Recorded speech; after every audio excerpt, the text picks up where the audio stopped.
So, unless you were born in the 16th century into a royal court where you are expected to lead your country, even if you don't want to, and you may come to an early end on some battlefield because you weren't equipped to do that. Today, you are a leader because you have put yourself forward. Leadership now is a choice. From the very start, if you're going to contest student elections, to any other position at the workplace or in your life, deciding to be a leader is a choice. And the one thing I want to say to you at the start, but really it's the most important thing, is to be the sort of leader you can sit within the skin of.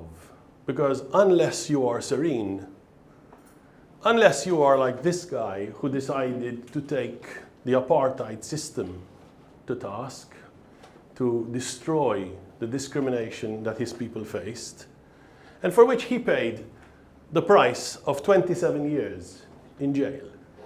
Unless you are totally serene with your mission, unless you are completely convinced of what you're going to do, the stress is at work, not 27 years of prison, but it could be 27 years of a career that you feel imprisoned you.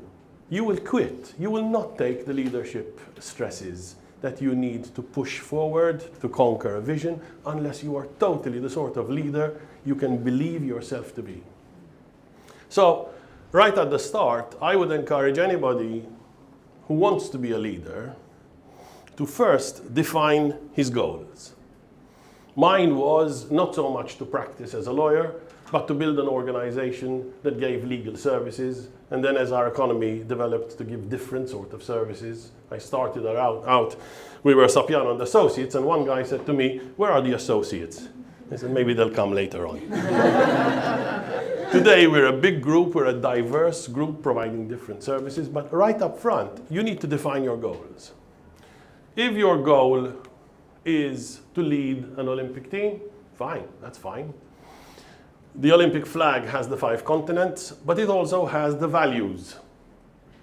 Faster, higher, stronger in the case of the Olympic ideal. Without those values, you will lose your way very quickly. This guy was the fastest man alive in 1987, Ben Johnson, Canadian athlete. He was stripped of every gold medal he had won because he didn't have the value of honesty. And he went against the anti-doping rules and ended up losing everything. Defining your values is really not a black-white sort of divide. Nobody who's a leader says, we're going to go for good instead of bad. It's never as broad as that. In my experience, it comes down to truth always versus truth sometimes. There's 2 degrees of difference there, and it makes all the difference.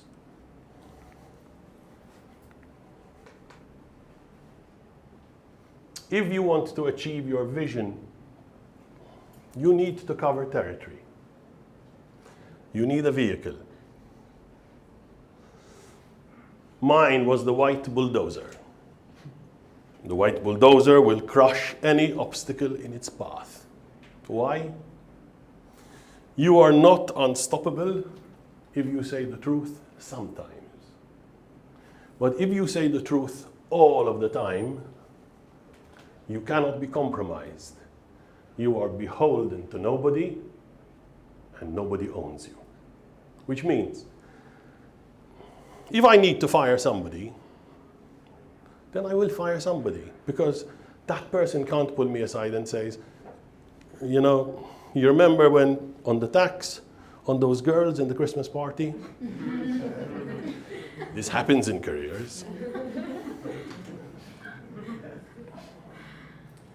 When you are in a position of leadership, temptations are rife. Truth always is tricky. Some people may remember these were 2 senior judges. One was the Chief Justice. A few €100, or at the time, lire, changed hands. Go to jail, do not pass go, and give us back the 200. Listen, you also need to choose the people you're leading. You have an impact on HR policy. You have an impact on who becomes your partner. You need a team that you can trust, a team that trusts you, a team that shares your values, a team that wants to make the money that you want to make in the way you want to make it. Otherwise, even someone like Steve Jobs can end up getting fired, as he did, by Apple.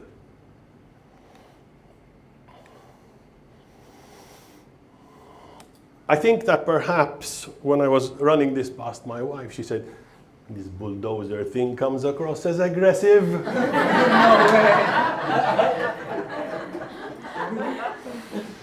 I'm totally in with leadership and trust and leadership and love and leadership and nurturing. But tell me, how can you be emotionally intelligent unless you can also be blindfolded? Which is Lady Justice here. Not to be controversial, just to say facts as they were. The Panama Papers crisis. It's covered all around the world. And we have two guys who are senior in government here who have companies in Panama. And the Prime Minister doesn't fire them. This is Malta.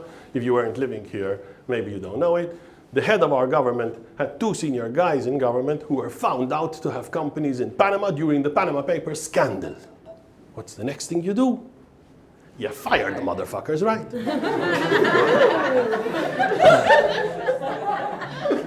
These guys aren't fired. These guys aren't fired. Why? Because the Prime Minister at the time did not have a blindfold. The only way you can lead, the only way you can drive the bulldozer straight down the line, and no one will stop you, is if you're blindfolded. Now, this is a guy who doesn't have a white bulldozer, right? We agree on that. And if there's any Trumpist here who wants to say he has a white bulldozer, well, he's just been convicted of 34 crimes. He's awaiting sentencing in September. He's a felon, right? But he is also a guy, that's his year before the shooting, okay? He is also a guy who won the third nomination for president by the Republican Party. Nobody had ever done that except one guy. Maybe it's the party. It's Richard Nixon. These guys. But, so is he successful or unsuccessful? Has his bulldozer been stopped? It's not been stopped. He's won the nomination. He's doing well in the polls. Which kind of makes us ask, this whole white bullshit, bulldozer bullshit. This truth always, this guy played it differently. He has a black bulldozer. If he wins the presidency, well, then the black bulldozer works. I think the key question is this. Does the black bulldozer work for you? Leadership is all about how you live that suit. If the dress fits you tightly, no amount of success, no amount of money will justify the misery of having to go through life being someone who you're not. Thank you very much.